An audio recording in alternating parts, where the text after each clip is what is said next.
Hello বন্ধুরা, তোমরা সবাই কেমন আছো? You can cook with Lucy চ্যানেলে তোমাদের স্বাগত। আজকে আমি তোমাদেরকে বানিয়ে দেখাবো ধবধবে সাদা আর ঝরঝরে ফ্রায়েড রাইস। এই দেখো, তোমরা দেখে বুঝতে পারছো আমার ফ্রায়েড রাইসটা কত সুন্দর হয়েছে। এই ধরনের ফ্রায়েড রাইস তোমরা বানাতে চাইলে অবশ্যই আমার ভিডিওটাকে লাস্ট পর্যন্ত দেখতে হবে। খুব সহজভাবে আর খুব অল্প সময়ে আমি এই ফ্রায়েড রাইসটা তৈরি করেছি। তোমরাও খুব অল্প সময়ে এই ধরনের ফ্রায়েড রাইস তৈরি করে নিতে পারবে। এই দেখো, তোমাদেরকে কাছ থেকে দেখাচ্ছি। দেখো, আমার একটা একটা দানা ফ্রায়েড রাইসে বোঝা যাচ্ছে। চলো আমি তোমাদেরকে দেখাই কি করে বানিয়েছি। নিয়ে নিয়েছি ইন্ডিয়া গেট চাল। এ ধরনের লম্বা খোলা চালও মার্কেটে পাওয়া যায়, সেটাও তোমরা নিতে পারো। এখন আমি এই প্যাকেট থেকে হাফ চাল নেব। যেহেতু আমার ফ্যামিলি ছোট, তাই এই 500 চালের আমি আজকে ফ্রায়েড রাইস বানাবো। এটাকে সুন্দর করে 2-3 বার আমি ধুয়ে নিব। যতক্ষণ না এর মধ্যে পরিষ্কার জল আসবে না ততক্ষণ ধুয়ে নিতে হবে। এখানে এই চালটা ভালো করে ধুয়ে নিলে যে ভাতটা হবে সেটা সুন্দর হবে। এটা আধ ঘন্টা ভেজাবার আগেই ভালো করে ধুতে হবে, পরে কিন্তু ধুলে চালটা ভেঙে যাবে। এটা আমি আধ ঘন্টার জন্য আমি রেখে দিয়েছি ভেজাবার জন্য। এখন নিয়ে নিব কিছুটা সবজি। দেখো, আমি নিয়ে নিচ্ছি বিনস। এটাকে আমি একটু তেরছাভাবে কেটে নিচ্ছি। তোমরা পারলে তোমাদের ইচ্ছে মতন এর কাটিং করবে। এই দেখো, এভাবে কাট করলে দেখতে খুব সুন্দর লাগবে, তাই আমি এভাবে কেটেছি। আর নিয়ে নিচ্ছি গাজর। গাজরটাকেও আমি লম্বাভাবে পিস করে নেব।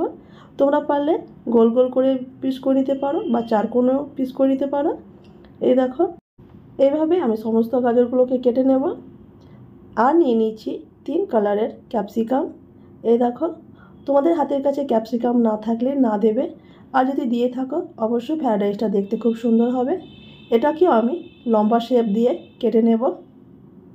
যেহেতু আমি সব কিছুই একটা লম্বা লম্বাভাবে কাটিংটা করছি, তার জন্য সব একই রকমের কাট করতে হবে। এই দেখো আমি কি করে কেটে নিচ্ছি। এইভাবে আমি সমস্ত ক্যাপসিকামগুলোকে কেটে নেব। দেখো আমার কাটা হয়ে গেছে। আর নিয়ে নিয়েছি কিছুটা মটরশুঁটি। এখন আমি তোমাদেরকে দেখাবো কি করে ফ্রায়েড রাইসটা বানাবো। এই দেখো, নিয়ে নিয়েছি একটি কড়াই। কড়াইয়ের মধ্যে কিছুটা জল নিয়েছি। দিয়ে দিচ্ছি 1 চামচ লবণ। আর দিয়ে দিচ্ছি তেজপাতা। আর দিয়ে দিচ্ছি 2-3টে টুকরো দারচিনি। আর দিয়ে দিব 2-3টে পিস এলাচ থেতো করে।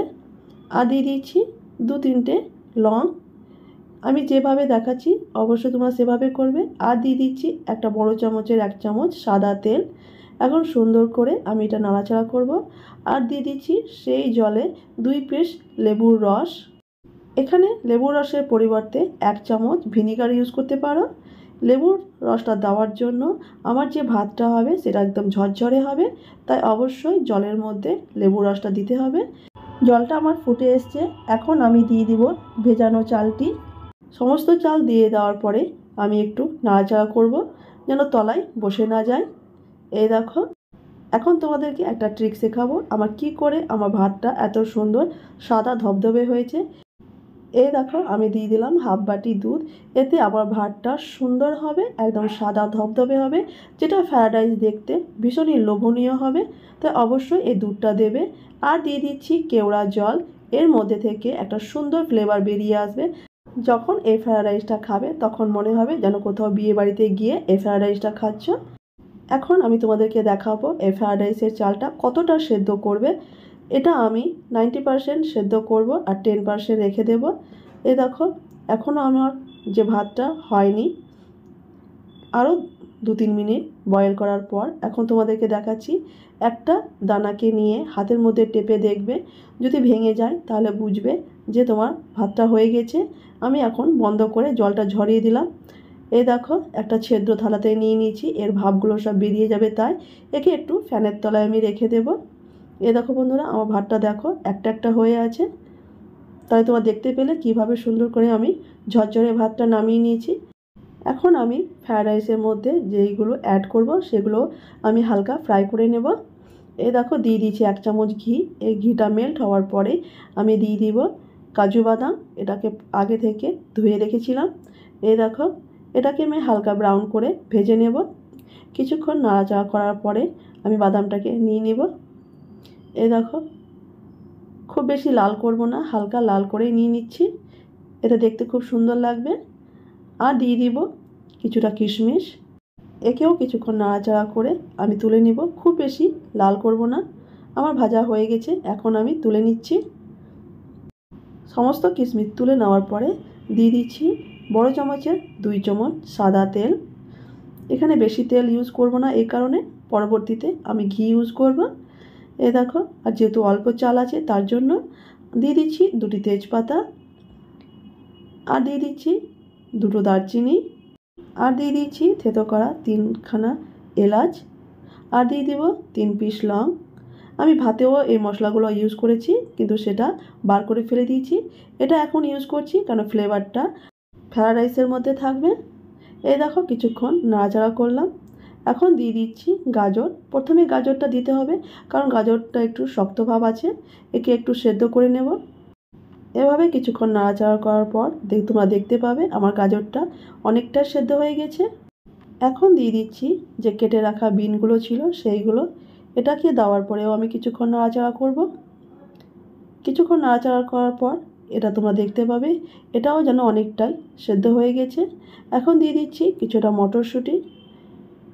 মটরশুঁটিটা খুব বেশি নাড়াচাড়া করে একদম শক্ত করে নেব না, এটা অল্প নাড়াচাড়া করব। এখন আমি দিয়ে দিব 3 কালারের capsicum, yellow capsicum, red capsicum আর গ্রিন ক্যাপসিকাম। যে আমি যেভাবে যে পদ্ধতিতে করছি সেম প্রসেস তোমরা কিন্তু করবে, তবে গিয়ে খুব সুন্দর একটা হবে। দিয়ে দিচ্ছি 1/2 চামচ লবণ। এখানে আমি বেশি লবণ দিইনি কারণ এর আগে 1 চামচ লবণ আমি ভাতের মধ্যে ইউজ করেছি। আর দিয়ে দিচ্ছি 2 চামচ চিনি। 500 চালে আমি যে পরিমাপটা দেখিয়েছি সেই পরিমাপটা একদম পারফেক্ট পরিমাপ। এতে না খুব বেশি চিনি হবে, না খুব বেশি লবণ। এখন দিয়ে দিব এর উপরে যে ভাতটাকে আমি ঠান্ডা করার জন্য রেখেছিলাম সেটা। এই দেখো বন্ধুরা, কত ঝরঝরে, তোমরা দেখতেই পাচ্ছ। সমস্ত ভাতগুলো আমার দেওয়া হয়ে গেছে। এখন এর উপরে দিয়ে দেব যে আমি কাজু বাদামগুলো ভেজে রেখেছিলাম, কাজু কিশমিশ, সেইগুলো। এটা দেওয়ার পরে এখন দিয়ে দিচ্ছি 1/2 চামচ গোলমরিচ গুঁড়ো। এখন সুন্দর করে আমি নাড়াচাড়া করব। খুব হালকা হাতে নাড়াচাড়া করতে হবে যেন ভাতটা ভেঙে না যায়। এই দেখো বন্ধুরা, কি সুন্দর লাগছে তাই না? খুব অল্প সময়ে এই ধরনের ফ্রায়েড রাইস বানিয়ে যখন ইচ্ছে তখন তোমরা বাড়িতে খেতে পারো। দিয়ে দিচ্ছি 1 চামচ ঘি, একটা বড় চামচের। এখন আমি সুন্দর করে মিক্স করে নেব। এ দেখো, এইভাবে 5-10 মিনিট নাড়াচাড়া করে ফ্রায়েড রাইসটা আমি গরম করে নেব, কারণ গরম না হলে এটা খেতে ভালো লাগবে না। এই দেখো, তোমরা দেখে বুঝতে পারছো আমার ফ্রায়েড রাইস থেকে একটু ভাপ বেরোচ্ছে। এখন আমার নাড়াচাড়া হয়ে গেছে। একে আমি ঢাকনা দিয়ে রেখে দেব যেন ভাপটা এর মধ্যে বসে থাকে। এখন আমি তোমাদেরকে পরিবেশন করে দেখাচ্ছি। দেখো বন্ধুরা, তোমরাও দেখে বলবে কি সুন্দর ঝরঝরে ফ্রায়েড রাইস আমি তোমাদেরকে বানিয়ে দেখালাম।